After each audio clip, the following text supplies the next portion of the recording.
Labas. Tokia mintis kilo padaryti video apie tai, kaip mums vis neužtenka to dėmesio iš šalies ir kodėl mes vis nepatenkinti santykiais aplinkiniais, kodėl mes vis dar turim pretenzijų aplinkai, pasauliui, kodėl taip yra. Tai tokį mažą trumpą noriu padaryti intro į sekančią temą apie šeštą energiją, kuri labai susijusi su šituo visu, ką aš dabar pasakysiu.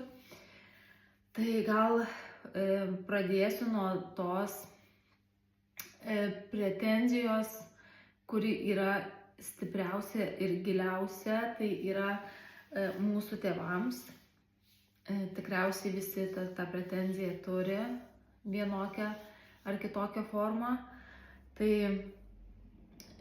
kad mus nepakankamai mylėjo, kad mums nepakankamai davė dėmesio, kad tėvai per daug dirbo ir per mažai buvo su mum ir taip toliau. Arba mušė, skriaudė, neprižiūrėjo. Tokie kraštutinumai irgi gali būti. Tai tokį mažą pavyzduką noriu parodyti. Čia esi tu, aš, tu, mes, pat aš, kuris turi pretenzijų pasauliui.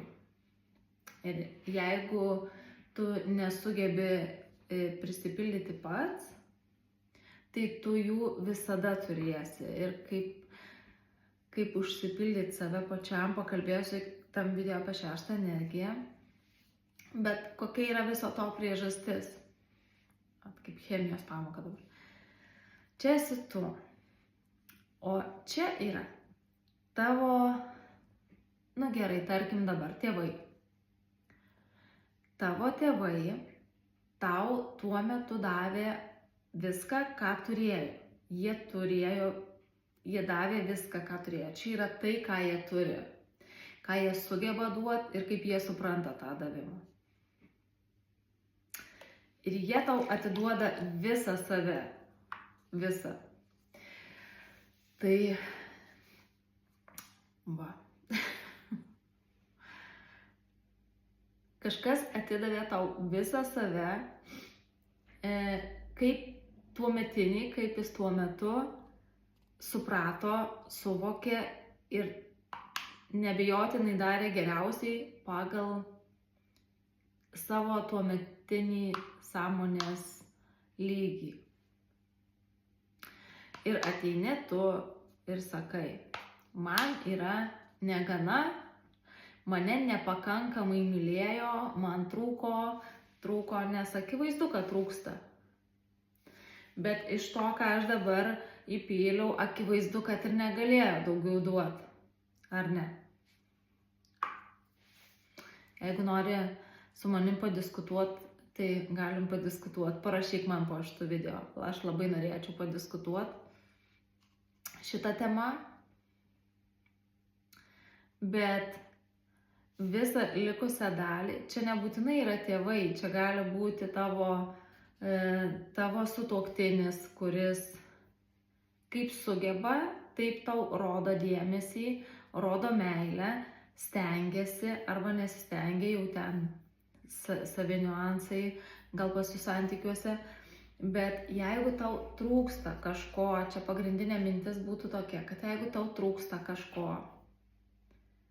tokio menamo iš santykių, arba tu turi pretenzijas tėvams, arba tu turi pretenzijas aplinkiniui pasauliui, kad tave per mažai myli ir tau per mažai duoda, tai aš tik tai noriu parodyti šitu pavyzdžiui, kad kitas žmogus tau atiduoda viską, ką tuo metu jisai turi ir gali. Ir tą trūkumą tau reikia užsipildyti pačiam.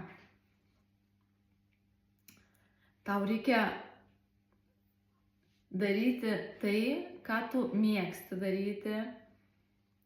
Tau reikia išsigryninti savo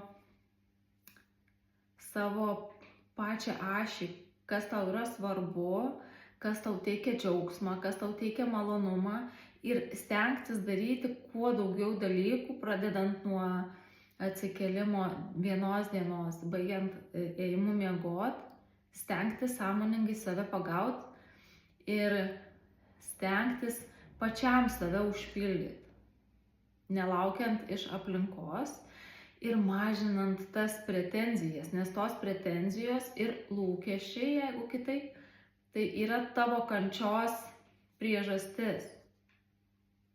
Tu negali išspaus daugiau iš to žmogaus, kuris tau tuo metu pagal savo sąmoningumą negali daugiau duoti. Ir jeigu tu spausi, tai kentiesi tu, nes tu stengsiesi jį išspausti. Ir kenties tas žmogus, nes jisai daugiau tiesiog nesugeba duoti. Tai labai norėjau šitą žinutę šiandien tau perduoti, nes čia bus tokia savotiška įžanga apie 6 energiją, kuri yra pagrindinė mintis apie meilę sau. Tai gal šiandien tiek. Jeigu nori padiskutuoti, tai sielos masažo studija, parašyk man Facebook'e arba Instagram'e ir mielai su tavim padiskutuosiu šitą temą. Iki.